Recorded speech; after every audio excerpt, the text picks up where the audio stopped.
Welcome, everyone. This is so exciting. This is our first meeting back in Town Council chambers, and so it's awesome to have a full house. You're welcome every first and third Wednesday, 7 o'clock. We expect to see you here.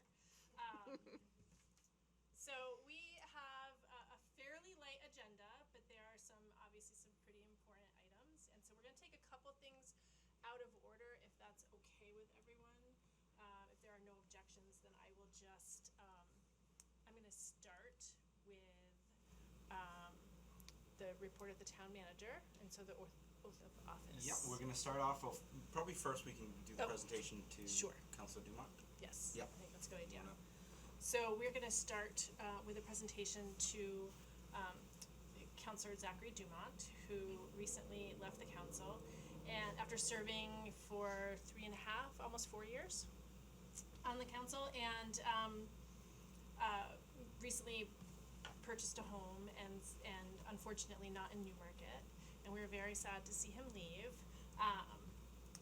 Zachary made a lot of contributions to the council, to the town, in the time that he served on the council, and so we just want to take a moment to recognize those. We've said some goodbyes already, but we wanted to take a moment to publicly recognize Zachary for the work that he did here in Newmarket, and who knows, maybe he'll be back, right? Maybe, you never know. So we have this beautiful clock that we'd like to present. So I'll come down there. You want me to come over to? Sure. So thank you. Thank you, Tony. And I can shake your hand now. Yes. I'm really jealous you guys are back here now. I know, you missed it. So thank you for everything that you did. It's been in the fun. last. And I was really sad, and I'm still really sad, so. But thank you, Tony. Thank you. And you go. Appreciate it.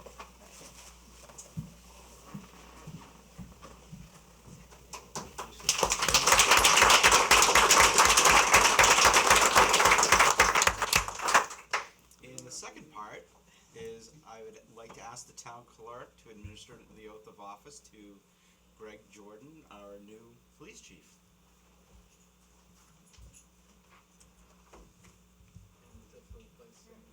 You can face everyone. All right, raise your right hand. So just repeat after me. I, Gregory Jordan, do solemnly swear I, Gregory Jordan, do solemnly swear that I will bear faith and true allegiance to the United States of America that I will bear faith and true allegiance to the United States of America and the state of New Hampshire, and the state of New Hampshire, and will support the Constitution thereof, so help me God. and will support the Constitution thereof, so help me God.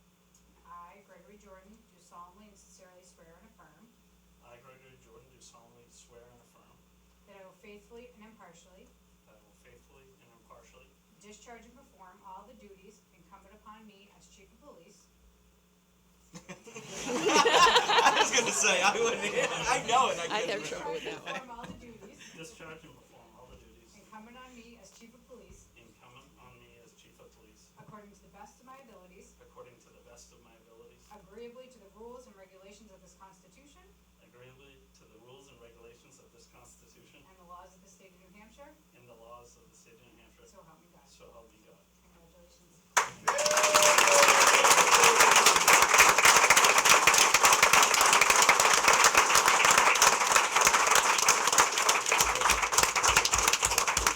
The chief has asked to say a few words. Is this all set? Yep, you're fine. You got me there. Practice too. I think she was planning that. So first of all, good evening. Thank you all for having me here. Thank you everybody for being here. I would like to take a moment to thank a few people. First of all, I would like to thank the council and manager Steve Fournier for affording me this amazing opportunity to be the chief of police in the town that I grew up in and that I love. There's a few other people that I wanted to thank as well. Some of them are past officers that I've worked with and chiefs that I worked with. Chief Rodney Collins is here tonight. In 1999, he gave me my opportunity to become a police officer in this town. Chief Scott Carline, who worked with me, is here as well. He's now the Chief of Police in Mashpee, Massachusetts, where I worked with him. He's guided me along the way. A few chiefs could not be here tonight. Chief Mike Daly and Chief John Skipper, they both kind of helped me get to this point. Former chiefs of the Newmarket Police Department, Kevin Sear, and recently retired Chief Kyle True, who said he couldn't be here tonight, but promises he's watching on Channel 13.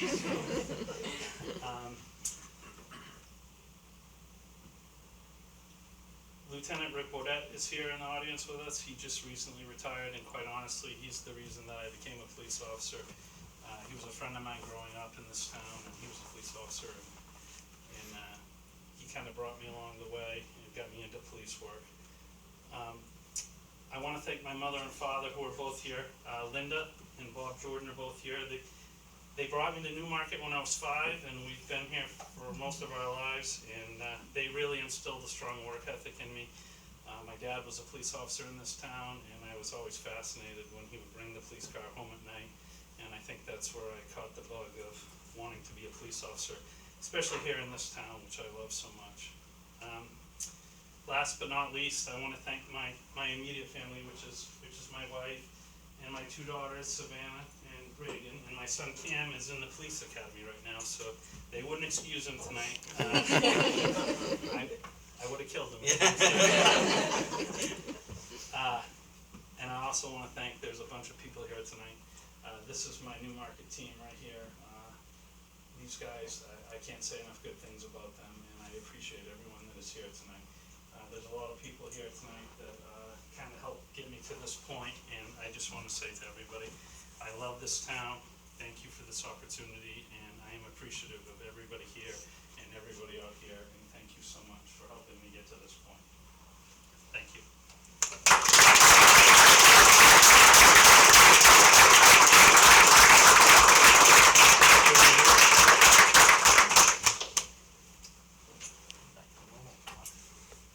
Yeah. You guys don't have to stay for the whole meeting if you don't want to. It's awesome to see so much support, and, thank you. Usually there's like the open and close comments in the first 5 seconds. I thought there was something on the agenda that I like forgot about when I walked in. I was like, oh my Fix this, and god. then when I saw it, and then I saw it, I was like, okay.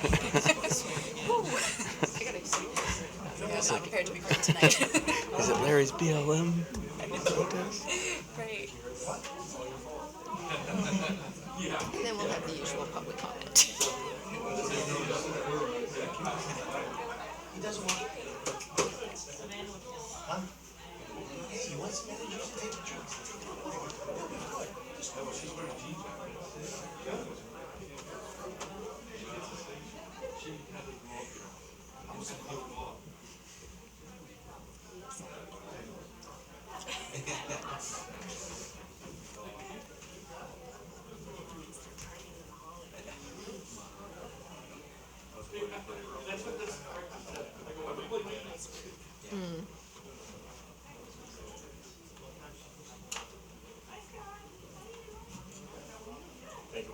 Thank you. Thank you. Have a good night. Quiet one, hopefully. Quiet nights are good. Here I am. Last man standing. Or sitting. All right, so, we will start now with public forum. And is there anyone from the public who wishes to speak this evening? The next, we have acceptance of minutes, and so we have 2 meeting minutes to accept. The first is the June 2nd non-public meeting minutes, and I would accept a motion to approve those. I'll make a motion to approve the minutes from June 2nd meeting, non-public. Second. Thank you. Were there any questions or changes? Seeing none, if you would call the roll, please. Counselor Brayback? Aye. Counselor Craig? Aye. Counselor Blackstone? Aye. Counselor Connolly? Aye. Counselor Ward? Aye. Counselor Sanders? Aye. Counselor Weinstein? Aye. Motion passes 7-0. And as we move on, just a reminder that the agenda, the request to speak button is working. So if people have comments comments to make as we move forward, just use that, please. So the next item that we have is the June 2nd regular meeting minutes, and I would accept a motion to approve those. I'll make a motion to approve the regular meeting minutes from June 2nd. Second. Any changes or questions or comments? Seeing none, if you could call the roll, please. Counselor Brayden? Aye. Counselor Pfeiffer? Aye. Counselor Blackstone? Aye. Counselor Conley? Aye. Counselor Ward? Aye. Counselor Sanders? Aye. Counselor Weinstein? Aye. Motion passes 7-0. Thank you. So the next item that we have is the town manager's report. Thank you, Madam Chair. Just a COVID-19 update. As of June 10th, the data has still been suppressed by the Department of Health and Human Services, which means we have between 1 and 4 active cases. We've had 568 cumulative cases, or 5.9% of the population. This is up 3 from the last report. Just for other, not in my written report, as you're probably aware, the governor's emergency order lapsed last Friday. So we're no longer under an emergency order, we're now under a health emergency, I think that's the official title.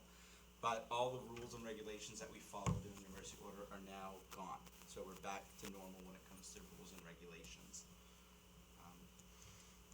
As for vaccinations, as of May 30th, 809,875 people in New Hampshire have received their first dose of vaccination, or 59.7%, and 608,389, or 50.7% are fully vaccinated. Vaccination sites are going to be shutting down next week, the mass ones. Their intention is to have the medical providers start handing out vaccinations as soon as they can. They were also trying to do it at other types of events. I mean, you've probably seen it, they're doing it at minor league baseball games, they're going to be doing it at the Speedway, just trying to get people vaccinated. The next item is on fiscal year 21 budget. As of May 31st, we've expended 86% of the operating budget, so we remain under budget. We have approximately $1.9 million remaining for the year. On average, this year we've expended about $954,000 a month. They just provide the council with a monthly expense comparison that we look at. We have ebbs and flows. August is usually high because of bond payments and different one-time payments we divvy out that month. As for revenues, we've collected 101% of our anticipated revenues, so we're ahead right now. Motor vehicle registrations made a comeback, and we've almost collected all revenues by the end of May. One area of concern is building permits, actually. We've estimated $57,000 in building permits, and we've only collected $34,000. I also want to start to highlight some of the recent economic trends that may impact us soon. The Bureau of Labor Statistics reported the newest CPI numbers for New England. For the month of May 2021, the Consumer Price Index increased by 5%. This is the largest increase we've seen since August 2008, which was the month before the banking crisis and numerous financial institutions that needed to be bailed out. While we do not believe that we're in the same situation as we were in 2008, it is something we'll need to monitor. Gasoline is up 56.2%, fuel oil, one is up 51%, food is up 2.2%, and due to shortages in new vehicles, used vehicles are up 30%. This all raises concern of inflation. The core CPI over the past 3 months has increased 5.2% annualized pace, the fastest since 1991. Again, in 1991, this was followed by a recession. Some economists believe this is a correction after the pandemic. We'll need to continue to monitor this as it relates to the budget and development in the future. I've been doing more reading on the impact of the pandemic and the economy, and the only one that we have for comparison is 1918, and what you had at that time also was a world war, but immediately after the pandemic ended, you did have a slight recession, and not even that long of one due to the shortages which we are seeing. And then after you had the Roaring Twenties, the economy did very well. But after the Roaring Twenties, we had something else happen. So that's the only thing we can compare the economy to right now, but hopefully it doesn't happen, but that's what we're monitoring. And now the next item I have is actually a PowerPoint presentation. The council chair has asked, this is the first time many of you, actually a majority of the council has ever met in council chambers. And this past year I was doing council orientation. I was doing it over Zoom for most of you. And so we just thought it would be a good opportunity to go over the council orientation as a group. So you can ask questions and get more. I did add some items to this as well, which you'll see when I do this. So we do have it up on the the screen. Make sure this works. So, first thing I want to do is go over what are the 4 basic types of local government in New Hampshire. First, we have what they call the strong mayor and board of aldermen. This is what you think of when you think of a city. You have the people elect the CEO to run the city, or the mayor, and the people then elect a representative body to set policy for the city, which in that situation is called the board of aldermen. Only 2 cities in New Hampshire have this form of government, which are Manchester and Nashua. The next form of government is council-manager form of government. In this form of government, voters elect a legislative body for the city or town, which is called the city or town council. The head of the council serves as a figurehead for the community, which is the mayor or the council chair. The council hires a professional CEO to run the community, which is the city manager or town manager. In New Hampshire, 11 cities and 7 towns have this form of government. In this area, the cities of Portsmouth, Dover, Rochester, and Somersworth have council manager. And in this area, the towns of Durham and Newmarket are council manager forms of government. The next form of government is the select board SB2 form of government. In this situation, the voters elect the select board to serve as the governing body. They may appoint a town manager or town administrator to be the chief administrator of the town, but they don't have to. They can serve as also the CEO of the town. The town meeting serves as the legislative body, and the deliberative sessions held is where people meet to debate and amend articles. People then vote on town meeting day and approve the articles. There are 68 towns in the state that are SB2, and around here they're Exeter, Hampton, Rye, and Barrington. And finally, we have the traditional select board, traditional town meeting. Again, the voters elect the select board to serve as the governing body. They may appoint a town manager or administrator. They don't have to. The town meeting serves as a legislative body. They meet annually to approve the warrant articles and the annual budget. And this actually is in most towns in the state, including Stratham and Newington in this area. So what's the role of the town council? Most people, we're odd because we're called the town of Newmarket, but we're not a town government. The role of the town council is the town council serves as the legislative and governing body of the town. So in the corporate world, the residents are the voters or the shareholders, the town council is the board of directors, and the town manager is the chief executive officer. First thing is, and this is I always remind everybody, is the town councils are not select boards. Town councils have some authority of select boards, but the town manager also has some of that authority. The town charter says the council has all powers of city councils except to adopt the budget. That's why we still have a SB2 for just the budget. State law says that council has all the powers of the city council and board of aldermen, and all actions that apply to a city apply to a town council. One thing that you'll realize that it was much easier for us to do this year was the mask ordinance, because we had the power of a city council and not of a board of selectmen. So the council was able to adopt that. If not, there would have been questions on how to go about that. It would have been different. So I always say Newmarket is closer to government in the form of government Dover and Portsmouth than it is to Exeter and Hampton. So what's the role of the town council with the town manager? First thing is the charter states that the town council cannot get involved in the day-to-day operations of the town. The town council appoints a chief executive officer, that's under RSA 49D:2. The town manager has all the authority of a city manager, according to the town charter and state law, including appointing, with the council approval, all department heads, disciplines all employees, including termination. That one, we do not have to go to the council to get permission for. I propose the budget and the CIP to the town council, and there's a full list in the charter of all the authorities. So the way to think of it is this way, is that the town council makes policy, the town manager and staff carry out the policies. And just some other things when it comes to the council. Town council must act as a body. No one town council can influence the acts of the town manager or any other employee, direct the appointment or termination of an employee, or interfere with the duties of an employee. Councils must deal with employees through the town manager. This is the only one that a violation of this is a forfeiture of office, and it's under RSA 49D:4. The town council must adopt all the laws of the town. You're going to hear during your service that somebody wants to come in and petition to try to put something on the ballot to vote on. They can't. The only thing they can put on the ballot is something that raises money. All other laws are passed by this body. The council has budgetary control. The municipal budget committee, which you still have, and town meeting only approve the bottom line of the budget. So it's the round figure. Any transfers between departments, I have to come to the council. Anything over $10,000, I have to come to the council. So, but the town manager has financial responsibility. I approve all manifests and payments. I set the pay for all employees. I establish the purchasing code and appoint the town treasurer. You're going to hear in many towns the treasurer is elected, but it's not in Newmark, it's appointed. Just one couple things. Just realize that you're on a team. You represent the entire community at all times. You're doing this for public service and not to benefit personally, politically, or professionally.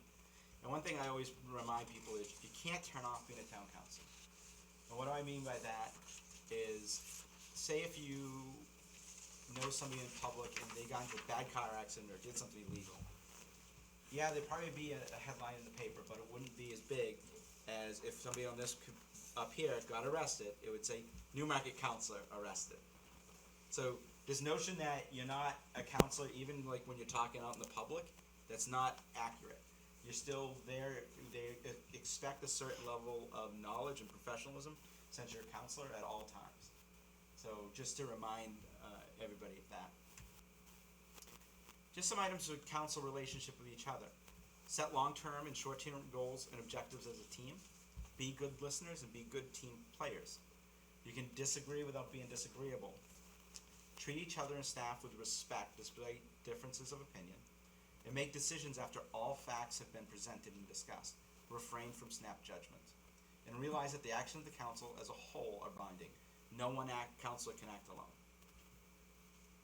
The role of the council chair is that they're the first among equals. They have no more authority than any other councilors. They run meetings and assist the council in reaching decisions and moving discussions forward. And they act as a liaison between the council and the town manager. They help resolve conflicts between the two. And again, they're the ceremonial head of the town government. And just some of the relationships with staff. Do not micromanage. Let the town manager department heads run the day-to-day operations. Recognize and support the administrative chain of command. Do not undermine the staff. If there's an issue, tell the town manager. Recognize staff has a difficult time trying to satisfy a diverse council. The town manager worked for the council and not a councilor. So I have to adjust to the council as a whole. I have 7 bosses. So if one council is not happy with the decision of the other 6, I do what the other 6 want. Even though one councilor may try to influence, I still do what the other 6 want. And try to get answers from the town manager prior to the meeting. I'm going to get into that a little bit more when we go over why the agenda is set up the way it is. Again, role of town council is not to deal with staff except for basic inquiry or praise. All local government matters should be funneled through the town manager. Call the town manager for responses to questions, complaints, or concerns. Department heads may answer questions, but they'll let the town manager know that they've talked to the town council. Just to let you all know, it's probably the first call after is to the town manager. The town attorney only deals with the council as a whole or the town manager. And avoid giving the town manager staff mixed signals from different councilors. Again, whatever is determined here is what we carry out for policy. Council meetings, again, are the first and third Wednesday of the month. Agenda closes on the Wednesday prior to a meeting at noon.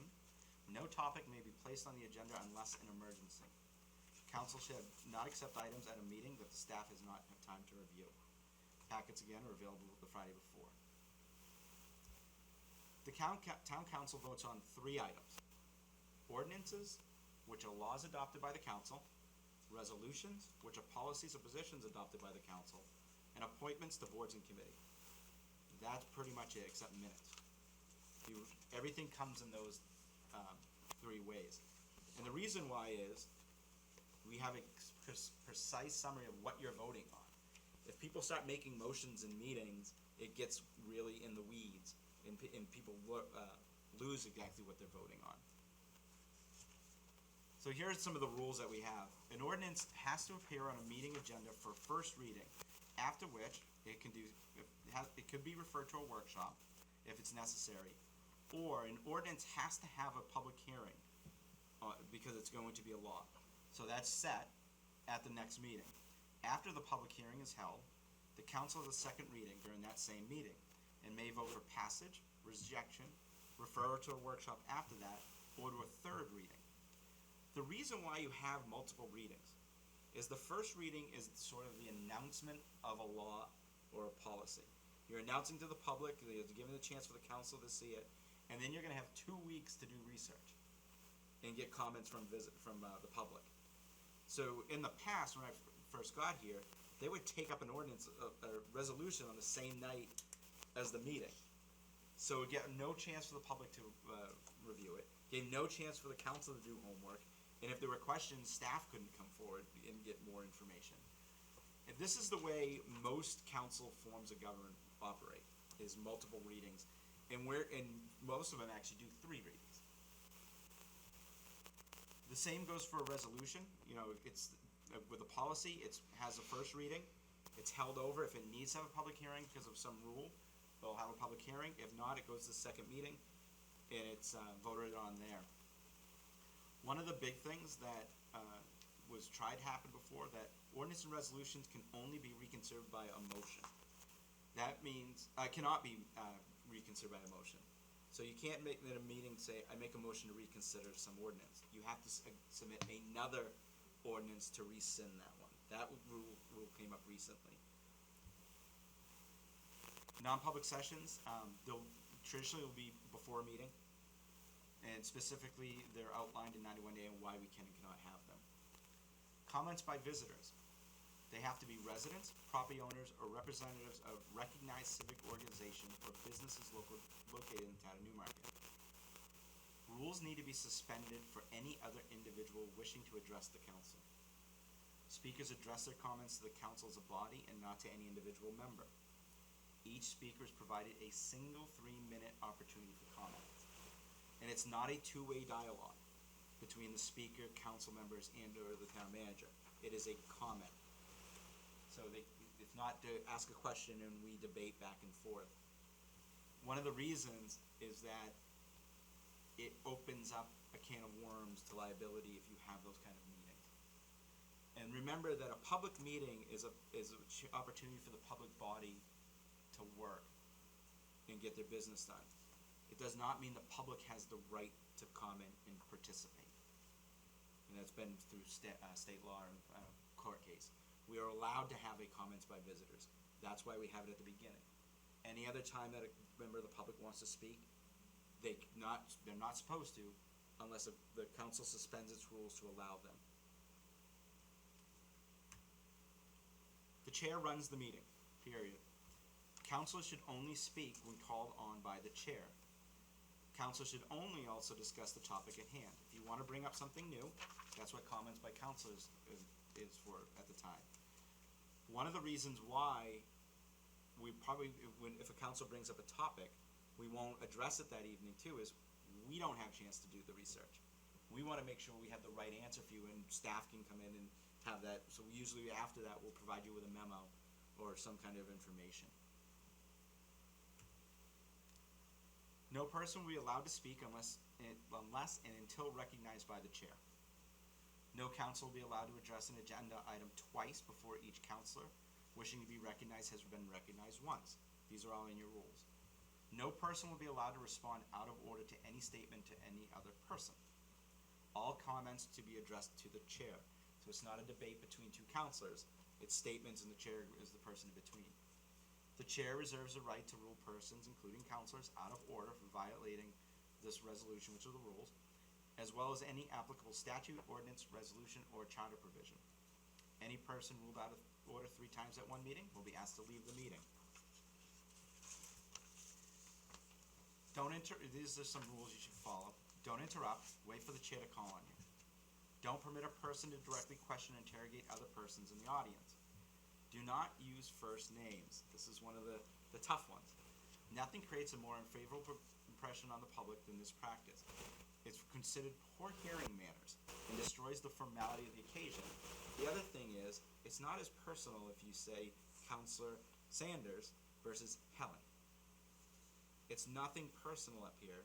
It's business. So if you've ever heard, I don't think I've said anybody on this dais' first name in a meeting, because it's just you shouldn't be doing that. and if I can get this working, I actually asked some of my colleagues of who has a good meeting and who has a bad meeting. And I don't know if the sound will work, so I'm gonna try this. If it doesn't, but it's up there. Yeah, most of the not sealed minutes, and Yeah, it's up there. it stays the way it is. And there was, obviously, not to informal issues. Yeah, and what you wanna do is, we're gonna look into, piecemeal work versus hourly, and that's the gist of that. There's, Will those minutes be published as part of the minutes? Scott, I'm just asking because as I go through older minutes, historically, selection will come out and say. This is just some guy in the audience talking. They say they're not sealed, they say the minutes are not sealed, but there's been no reference of what happened. So it's great to say they're not sealed, but they put it in the minutes. so can we put that as, So, non-public minutes that aren't sealed, See, and what you have is, I mean, you have one counselor wearing a hat in the meeting. You know, it shows sort of some kind of disrespect that they're not wearing, don't even take the hat off during the meeting. There's talking over each other. There's no direct agenda item. They're just going through like business that the town has. And then somebody in the audience starts arguing with them. So, and that's more common than not at select boards meetings in New Hampshire. It's very Parks and Rec. And then, on the other hand, and this is just a small portion. Okay, community development, Counselor Lodowick. Oh, and it's frozen up there. Thank you, Mayor. Let me try this. Okay, community development, Oh. Counselor Lodowick. Thank you, Mayor. That's on page Well, they can hear 77 it. in your packet, and there's two items from the agenda that I'd like to comment on tonight. The first is the Rochester Museum of Arts has proposed a public sculpture project. They have met with us and with the Economic Development Department. There is money set aside in the Economic Development Department, $4,000 for a downtown art project. And what they're proposing is placing these metal sculptures on city-owned This one's land. a little longer, but you'll see why at the end. 125, which is one of the gateways into the downtown, between the road and the sidewalk on the grassy strip in there someplace. So at this time, I'd like to make a motion that the council support the Rochester Museum of Fine Arts metal sculpture project on city-owned land on Route 125, and support the expenditure of the $4,000 from the Economic Development budget for that. Second? Questions or discussion? Hands up, Counselor Hammond. Do we know if this $4,000 is because we're buying these pieces of art, or So did you notice that there are a few things? One, councilors only refer to the chair as the mayor or chair. They went through any questions to the chair or the mayor, and they always said hands up, as well as they only refer to each other as counselor. It's a much more well-run meeting. You know exactly what you're acting on. You know what questions are being asked, and the record that the recording secretary will be much clearer because no one's speaking over each other.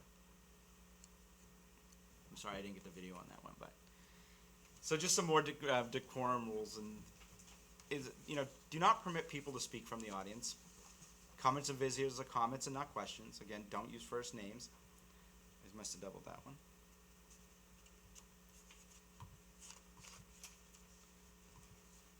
One of the things too is, it's not working on me all of a sudden.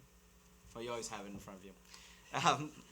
Don't accept an appointment or nomination to a board unless you expect to attend. And this is one of the, they call it Riggins rules. It's kind of it's more of a funny way. Attend 99.999% of the regular and special meetings. You're here, you're here to serve the community. Try to attend. Attendance is very key. Again, create a good impression of town government. Dress appropriately, show up on time, and be polite. Finally, do your homework. That's always a big one. Don't try to be a hero. Sometimes we can't solve all the issues for those who have bad business deals or other self-imposed difficulties. During your time here, you're going to have people come out and The law doesn't allow us to help them. It's going to be difficult. But that's why you're here, is to make the difficult decisions. And sometimes if you go down the road of trying to help somebody too much, we get into more trouble. So I just want to, make sure we just go by that one. We can't always be a hero. Discourage any post-mortem remarks. When a vote is done, it's done. Move to the next item. And do not take staff recommendations lightly. We're here to help. If for any reason you don't feel comfortable voting on something, just let us know. We'll hold things over for a third reading and get more information. We're here to help and get as much information as possible.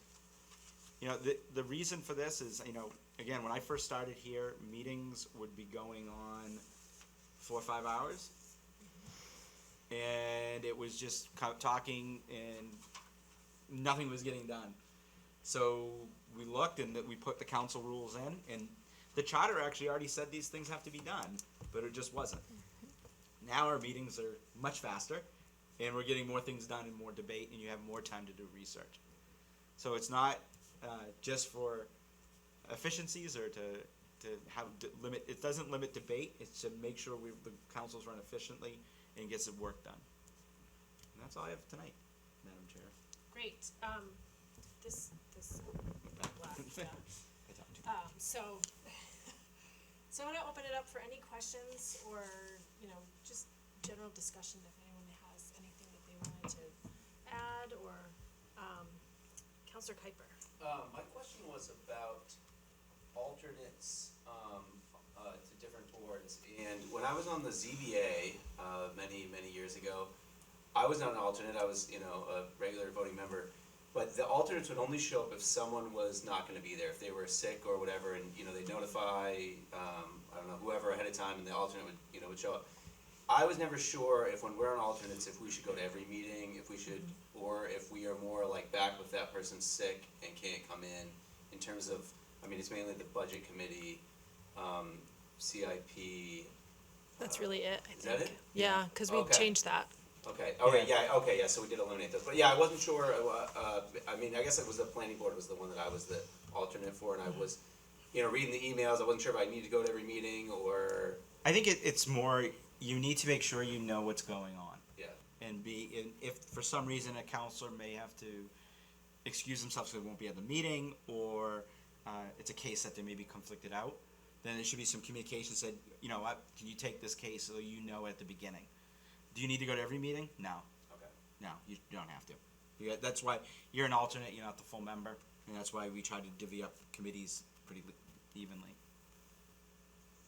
I think just to add to that, I think planning board is a great example, and probably just the most glaring example. There's so much work, and in order to step in to a planning board meeting, you really have to have read all of the materials and be up to date on what's happening, and it's pretty extraordinary, I think. It's probably best that we don't have an assigned alternate, because it's really double the work, I think. So I think budget is a little easier to step into that role, just because typically if you've been on the council for any length of time, sort of what's going on, and maybe not with school stuff, but certainly with the council and representing the council, which is what the important part of the budget and CIP, those committees. Any other, Councilor Sanders. Just two quick things. One is if we're just doing something like rescheduling a meeting or something like that, and can we just call Wendy directly? Yeah. Okay. Second thing would be, like, I've been dealing with Mr. Tappan on some financial issues. Once I went to you and you said, Bill's the guy, I don't need to then go to you each and every time. Once I know, it's fine. Okay, I don't want to fill up your inbox. No, that's it. Okay, thank you. I just wanted to ask if you could elaborate a little bit on, you said, town council shouldn't be getting involved in the day-to-day operations. Just sort of explain what you mean by that. Sure. Legally, the town council has one employee that answers to them. That's me. Every other employee answers to the town manager or their department heads. So they shouldn't be getting it. Councilors cannot go to the public works director and say, I want that sidewalk fixed. They can't go to the police chief and say, I want radar run on that road. And one of the things that people don't realize is, especially on the council, is that if you ask a question like that, a lot of department heads say, it's a counselor, I have to do this.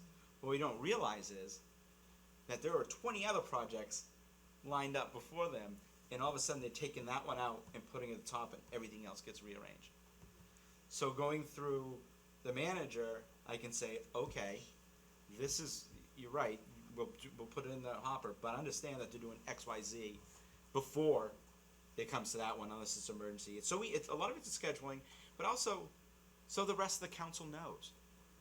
You know, one counselor can't direct the town, anybody to do anything. It has to be an action of the council. I mean, again, if you have a constituent concern about, like, there's sand on the side of the road, can we sweep it up? That's not a big thing. You don't need a vote of the council. We can do that. But if you're trying to change policy or change some kind of item there, and all of a sudden the other counselors find out, oh, why is this one counselor going to the police chief all the time because they want more patrols in the downtown? Well, one, a counselor can't ask for that policy to be done. The council can't ask for that policy to be done. They need to ask the town manager to work with the chief to see if that's a policy to be done. The number one thing you hear is if somebody hears what's going on in, say, Stratham or Barrington or Epping, where a selectman is telling the department heads to do X, Y, Z, they can. That's their form of government. That's not the form of government we have here. That's why I always say that counselors are not selectmen. Counselors are counselors. They're the legislative and policy setting board. They're not the governing board. And again, we compare ourselves to, we shouldn't be comparing ourselves to Exeter or Hampton or Epping or Stratham. Our government's compared to Dover, Portsmouth, Rochester, Somersworth, Durham. That's the difference. And it's odd, and it's actually odd where we are in New Hampshire because we have a lot of the council form of government. Most of the state does not. It's like one city and then the rest are all select boards. And not only that, but we have councils across the border in Maine. So that's the big thing. The other one is relations with other boards. The council is the big board. I mean, they're the ones who set policy for the town and set the goals. We should be, if a decision comes to the council, a perfect example is one we're going to have come up later. This Neal Mill Road situation. I mean, we got so many communications and so many recommendations from boards that I think they all thought that they were going to come to one big meeting and have it out with the council. If you notice, what we did was we took it, staff took it, came up with a recommendation, and the council was going to vote yay or nay. And the reason for that is it's clearer, it's cleaner. If the council doesn't like the recommendation of staff, they can vote it down and we can do something different. But it's not having 50 people in a room, which would get messed up and talking over each other, and not at the end of the day, nothing would be accomplished because the council still needs to vote on something.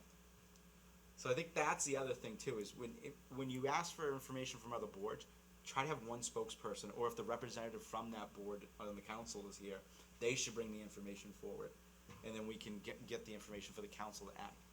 And I mean, again, when we see it, all we did was we took the recommendations from those boards, but it's ultimately the council's decision. Councilor Bayback. This is more of just a curiosity question, so feel free to shoot me Yeah. down. You don't have to, but I'm just curious about how it's so long ago, but like how the choice was made to go with this form of government in such a small town. It Sure. seems unusual. We would actually be the fourth smallest city if we changed to city. Berlin, Franklin, we teeter around Somersworth. So we would not be even the smallest. So and it's interesting. So the largest town in New Hampshire population wise is Salem. And they still have SB2. That was a meeting I should have shown you guys, because those are horrible meetings. It's a city of 30,000 people that still tries to have a town meeting. Franklin is a city of 7,000 people, and they don't even have town meeting any longer. The reason why they did this was it's efficient. we don't have to vote on ordinances once a year. You can do it whenever. You have a professional manager in charge of the day-to-day operations. And, that's one of the big things of what, a few years ago, we had a meeting with the Exeter Chamber, and I spoke as well as the town manager of Exeter. And they're asking about zoning and questions like that, and the town manager of Exeter is like, well, I have to wait until March to pass a zoning ordinance. And I said, oh, I can just bring it to the council after public hearing, we can change something.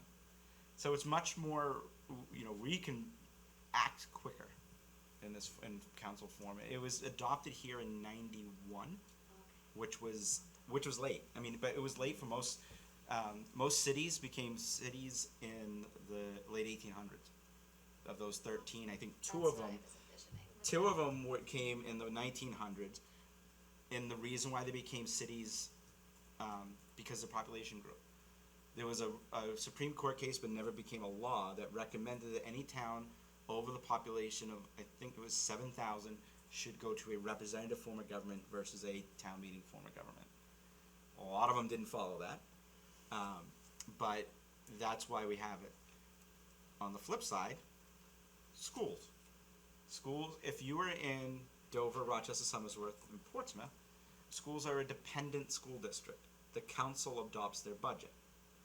They were incorporated by the state, so they were allowed to do that. We were not. We were after what they call the home rule, so we still have the independent school district. And why do we have why do we have an independent school district versus the town government in New Hampshire? Women were not allowed to vote in town business, but were allowed to vote in school business. So you have two different kinds of government. So. I just wanted to elaborate a little bit. I'm not seeing any other requests to speak. So you mentioned the representatives to the different boards and committees, so the town council representatives. And I just want to talk just for a second about how important that role is. Because that it really is the conduit to, whether it's the planning board or budget committee or, the arts and tourism committee, whatever committee that you're assigned to, that's how we get our information as a larger board. So it's really important, those committee reports that we get during our meetings, it's not just an opportunity for the representative, but also for any other counselors who have questions to ask those questions during that time. So I just wanted to make sure that I commented on that. And I think those were the only things that I'm sure I had other things. Were there any other questions that people had, or comments, or situations that have come up that maybe some clarity for the group we might all benefit? I got one more. Sure. This is kind of random, but it's happened actually a couple times, and I'm never sure if I should CC you when I email Rick about this. Yeah. But, I actually did, but there was one time where the trash didn't get picked up, and it was just our side of the road on Main Street, and I'd seen him go by, and I think for whatever reason, and I was like, this is an email I would send as a resident. Yeah. You know what I mean? But then I was like, well, I don't want to, because of the rules. So Yeah. I can't see where this would other happen. But No, and we know the situation. If it's something like that, hey, I got a resident complaining that the water tastes funny. Can you check it out? That's one thing. But if you're saying, come pick up my garbage before you pick up the other neighborhoods, that's another. Yeah. So. I do think it's a good rule of thumb. I think I pretty much, unless it's a personal item, I know that I've reached out to Rick for a recommendation for tree removal or something like that. Although I think that I've CC'd you on those too, or he has CC'd I think you. usually, and that's it. Usually they'll CC me back. Yep. And so any kind of request, I think that I always CC Steve, our town manager. And that's another thing to think of too, is communications between counselors. Remember, if you email the council, that's a public document. And you'll see, this council is very good at not violating the right to know law. That sometimes if I send out an email and then you'll get a number of replies, that's a meeting. And that's a violation of the right to know law. you should be having that conversation in public, and we can bring it up at the next meeting. But reply all is the worst thing, and also just hitting reply to circumvent the meeting by everybody doing it separately. That's still a meeting, and we wouldn't win in court. And the other thing is, everybody's email's public, unless it's like to an attorney, personnel matter. Somebody can come in and ask for those emails, and we'd have to turn them over. That's why town business is only done through the town email address, so you don't have to hand over your personal email addresses. You don't see it as much because technology has changed, but in the old days they would say, we want to see whatever's on your computer. The new thing to worry about, texting. So texting during a meeting, I believe there's a case out of Nashua that somebody asked, hey, I see 2 aldermen texting. Who are they texting? Is there some kind of vote being influenced by a text? So just be careful those things are in a meeting as well. And, try to keep it to emails because, they can ask for text. And that's happened. That has It's happened. It's happened here. Right. In recent memory. Right. I mean, not with this council, but. Right. I mean, I can say I did have. I mean, I've had right to know requests of every email with this individual's name in it. So I'd have to pull out all the emails and have stacks of them and say, if you want a copy, you have to pay for them. But if you want to just read them, you have to go in the other room and sit and read. Councilor Sanders. Sorry, Councilor. So in the committees that we belong to, like the Arts and Tourism Committee, if we're just doing a reply all that's the meeting's been changed from Tuesday to Thursday, that's okay. Safe. But any vote we might take, any discussion we might have, should be held in that public Exactly. meeting. And I think that's the other important thing too is anything that's a set up subcommittee is still a committee. Right. So like when we had the ordinance committee of the council, there's only 3 councilors on it, but that's still an official committee.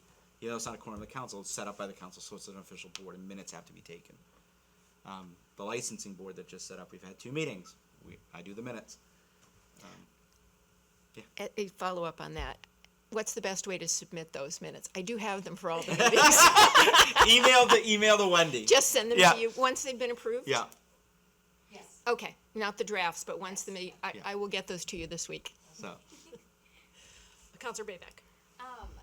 I guess maybe this isn't a question, but I have had a number of people email me at my work email about town things, my UNH email. I tend to just forward it to myself and That's a then good reply idea. from the other Yep. one. But I just wanted to make sure that That's was fine. the Yeah. appropriate That's what you should do. course of action. Yep. Great. I had something else I was going to say. Oh, I know what I was going to say. And then, this might make the town manager crazy, but there are times when those rules, I think about, was it our last meeting or the meeting before when we rescinded the mask mandate? And there was a gentleman in the audience who spoke up and he was out of order, and I could have said, you're out of order, you can't ask that question, but he just didn't know what had happened. Right. And so it was just asking for clarification, and so there are times when you I think that we have to just be understanding. It was funny, one of the clips I had was actually one of those situations. It was a person asking a question in a comments by visitors in Somersworth. And the mayor said, it's not a back and forth. Thank you for the information. We will have a staff member address it to you after the meeting. Or try to, handle it. But it's not just say, don't talk about it. There's polite ways to do it. And we've seen, in pretty recent memory, what can happen in a public meeting that's not handled well when a large group of people wants to be heard. I mean, this wasn't a town council meeting, but when a large group of people wants to be heard, it's really easy the actions that you take can sway the group one way or the other. And, and like I said, we saw that happen, and had that particular meeting, I don't mean to talk in code, but had that particular meeting been handled differently, I think that a lot of things could have been a little different. The gavel is not a decoration. I always try to explain that to chairs, that you'll see a lot of them, that's why how they start the meeting, so people know, and it gets their attention. I know. I don't even think it's up here right now that I say that. I'm looking around for it. Yeah, I think it's still downstairs. No. Thank you. If there are no other questions, then we can move on.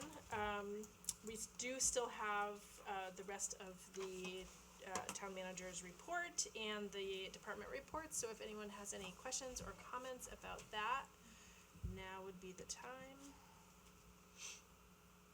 I'm not seeing any, but I will keep my eye on that. Oh, Counselor Blackstone. With respect to, can I make a comment with respect to the department reports? Please, yep. I would just like to say that I really enjoyed the police report. It was done in a very different style that I think reflects Newmarket. It reflects community interest, community policing, and I think the kind of thing that we wanted. I really like that. Thank you. That was actually one of my comments also, was the community policing addition to that, to the police report. I thought was really nice. A couple other comments that I had about the police reports. I also really, and have for quite a number of years now, appreciated the monthly reports that we get for service. I didn't know if it would be possible to get an annual number. I don't know if that, like, after the fiscal year or a calendar year, just to see those, it might be helpful as we talk about budgeting, or just to see, I think that a yearly snapshot as opposed to a monthly snapshot. I mean, those numbers, I'm sure I could go back and do. No, we can get those. addition, That's but, easy. that could be helpful. And then I also thought I would comment or ask about body cameras. I know that that's something. Is that something that we could expect in the new fiscal year? Let me talk to the chief. I know we've talked about it in the past, and we were waiting for some state laws to come up to technology. So I'm not sure where the laws are on body cameras right now. Because I thought we added that in the We budget. did. So I didn't know if that was a July 1 Yeah. kind of thing. And I'm just gonna keep going because I'm not seeing any other requests to speak. So, and I didn't know if, I know that sometimes there's a little bit of a lag from when the reports are written to, when they come in. So if there's any update on the paramedic program. It said it could be a while, so I Yeah. just didn't know if anything had changed. Nothing changed there. Okay. And that was all I had for reports. And I'm not seeing any other requests to speak, so we will move on to committee reports. Are there any committee reports? Counselor Sanders. The Arts and Tourism Commission met last night, and we're continuing to work on the Arts in the Park concert series in conjunction with Amy Gigande at the Rec Center. And we are doing a Celebrate Newmarket Eateries night in Arts in the Park, and we've been assigned August 24th, which is the last night. We so far have 16 eateries that have donated gift cards, and it looks like we may get an additional 5 or 6. Which is fabulous, and on that night we'll have a table with menus and coupons and information on the restaurants who have signed up to participate. So we're looking forward to that. We're also lining up one local artist for every night of the Arts in the Park event, except for Celebrate Your Eateries night. And the artist will have a display and will also be selling their artwork at those concert events. We're also working this summer on a gift acceptance policy. We've started getting donations. We received a $100 and a $500 donation to the Arts and Tourism. As I've mentioned in the past, we are hoping to run this commission with no tax money and just money from fundraising and donations from the public. And we do have a question about what amount of grants we would be able to accept without bringing it to the town council. We're looking at applying for a $5,000 grant for future projects. So one of the items that the council gave me authority when I first started is to accept all grants on behalf of the town. Okay, so we could just give it to you to accept. That's fabulous. It's even better. And that's all I have for tonight. Great, thank you. Counselor Raybeck. I have 2 committee updates. The Ad Hoc Riverfront Advisory Committee met last week. And I just want to thank Sam Kenny for all of the work. He's really been taking a lot of leadership moving forward with these projects. Specifically, he drafted a request for qualifications for the design and engineering of riverfront improvements for the Lamprey Riverwalk and and Shanda Park. So that's still just a draft, but it was a huge undertaking. So definitely appreciate that work. And then Conservation Commission also met last week. And there's just some events coming up that I wanted to share. Tomorrow at 4:30 at Wigan Farm, there's an extension talk about birds and open grass habitat. All are invited. And then Fishing Derby is on Saturday at Amanda Richmond's Pond on Lang's Lane, and they recommend you get there around 7 to secure your spot. So those are some event updates. And then also just wanted to let everyone know, I know I brought it up in the past, that we had a scholarship for a graduating senior, and so that has been awarded to Caden Corbin, who's going on to study planning. So congratulations to Caden. And then just last little warning is that there's a lot of turtle activity right now. So to be very careful when you're driving, if you notice them crossing the street, if you're able to safely pull over and move the turtle by its shell, not its tail, in the direction that it's already headed, but only if you can safely do so. And be careful if they're snappers. Watch your fingers. Councillor Blackstone. The planning board met last week, and it's covered in the department reports, but if there are any questions from the department reports, I'd be happy to answer them.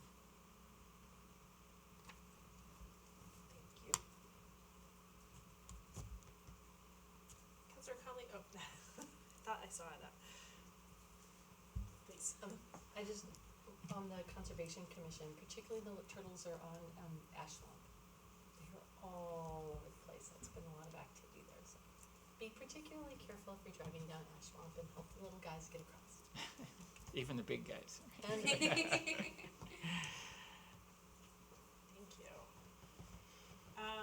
I have a couple reports.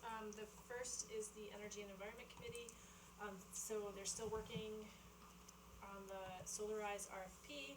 I expect that will be finalized for our next meeting for first reading. And then also I wanted to mention that the committee forwarded a letter to the town manager, I think also to the council, requesting that the town join the Community Power Coalition of New Hampshire.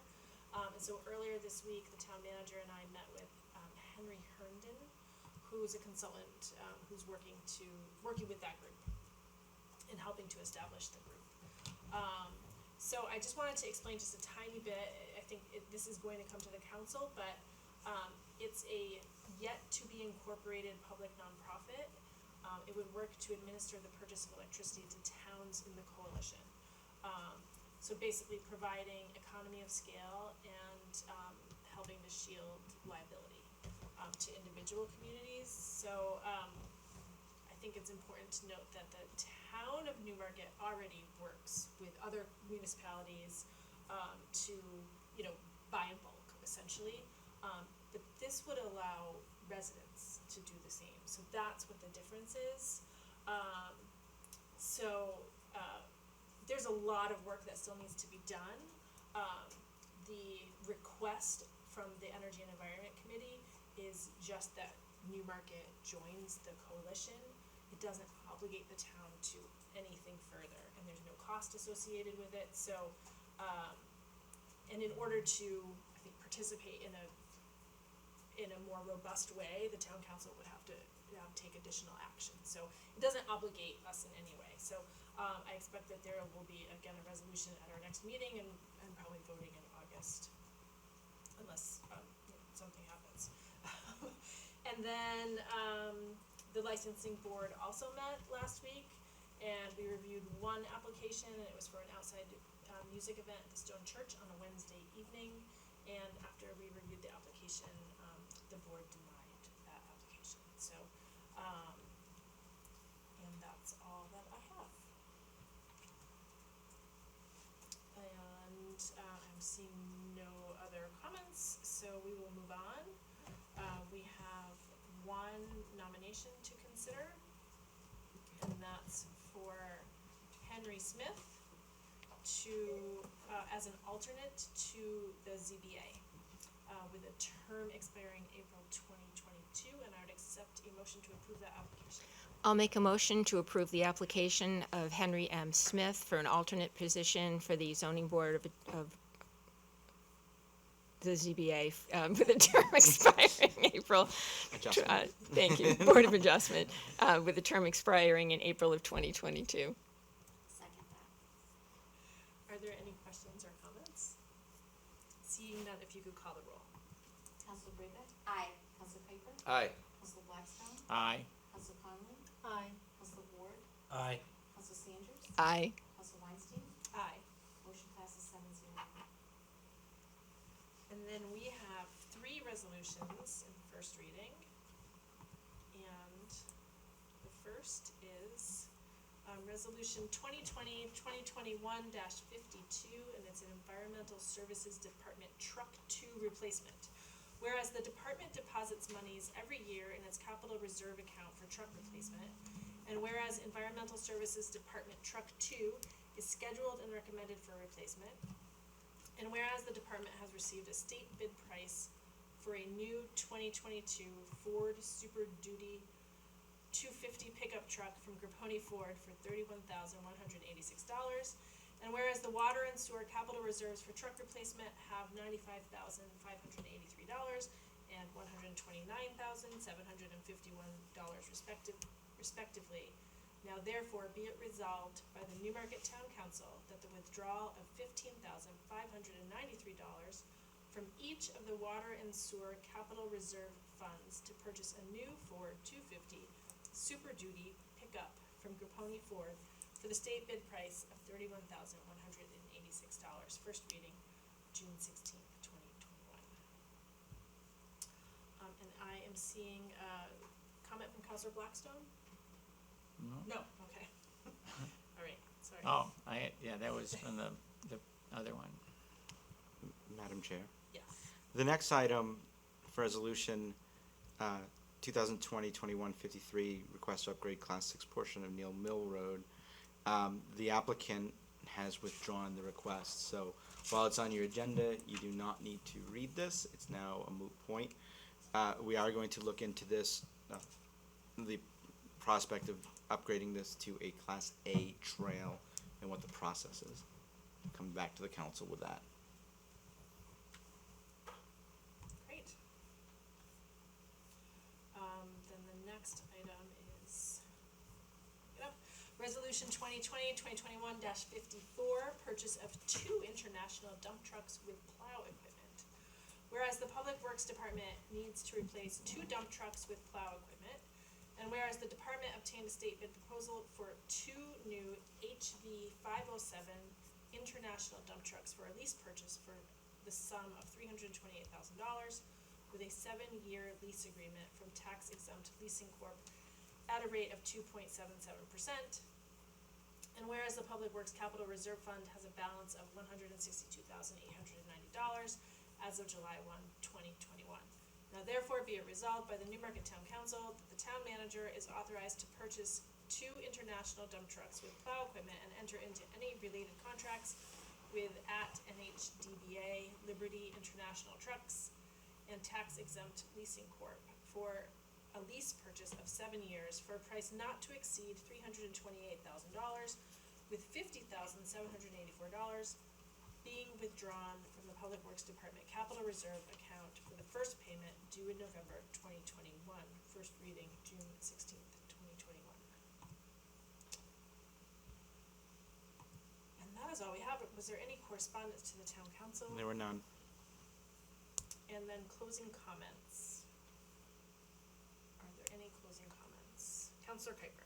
I just wanted to say congratulations to the boys varsity baseball team for winning their division championship on Saturday. Go Mules. It was a very exciting week for Newmarket. I'm not seeing any other requests to speak. I just had a couple items that I wanted to mention. One one was that we did receive an email, not technically under correspondence, but I wanted to make sure that I brought it up, about, the concerns with Channel 13. I shouldn't say that, not with Channel 13, but just with the audit, with, the, ability for people to view, meetings on, whether it's TV or computer, at home, remotely. So, I think we know that it's been an issue, I know that they know it's been an issue. And then there have been, a couple, probably more significant hiccups recently. So I know that there was a meeting, I think it was the awards ceremony that, there was a lot of, chatter on, social media about people not being able to hear. So, stuff, again, people's children are involved. And we are addressing that. We're getting a master plan done for technology for Channel 13, so we can address it. We notice, the sound, what you're gonna hear from the meeting tonight up here versus what it was downstairs, it's gonna be night and day. We're looking at upgrading more, equipment so we can do more things that way. And again, I think that having to be remote for so long, definitely, it was an issue before, but that definitely brought it, I think forward more than ever before, so. And then my only other comment, was about the sidewalk plan, which I know that I also emailed you about. But Yep. I wanted to make sure that I brought it up, cause there was I did receive an email about it, and so, I know that people are interested in learning more about what the master plan is for the sidewalks, and so we're waiting on the engineer, Correct. for the sidewalk plan. And that was all I had. So I am not seeing any other, requests to speak. We are having an abbreviated schedule in July, so we won't see each other again officially until July 21st. And I hope everyone enjoys the month, and, if there are no other comments, I will consider us adjourned.